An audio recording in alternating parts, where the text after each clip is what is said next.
भीड़ ज्यादा होने के कारण तुम लोग खाली वीडियो बना लो, ताकि कि भाई फोटो उठो नहीं ले पाएगा। जितना वीडियो बनाना है, ठीक है, जितना तुम लोग वीडियो रिकॉर्ड कर सकता है, तेरी माँ का साफ हुआ। देखिए, आर्यन केल्वी के 14 मिलियन इंस्टाग्राम वाले आईडी का काला सच अगर आप लोग जानेंगे ना, तो जानकर हैरान हो जाओगे और सोच में पड़ जाओगे कि भाई जो बंदा गांव से होकर इतना मेहनत करके इंस्टाग्राम के पूरा सिस्टम को हिला दिया था, आज उनको टांग पकड़कर खींचने वाले लोग टांग पकड़कर खींच दिए हैं।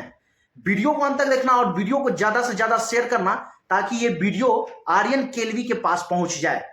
भीड़ ज्यादा होने के कारण तुम लोग खाली वीडियो बना लो, ताकि कि भाई फोटो उठो नहीं ले पाएगा। जितना वीडियो बनाना है।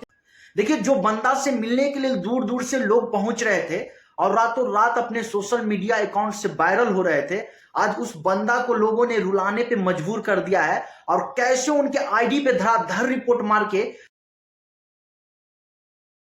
और रातों रात उनका आईडी को सस्पेंड करा दिया है। देखिए कैसे पूरा यूट्यूबर उनके घर पे पहुंचे हैं और उनको सपोर्ट कर रहे हैं, और देखिए पूरा यूट्यूबर मिलकर उनका इंस्टाग्राम आईडी को फिर से वापस ला दिए हैं।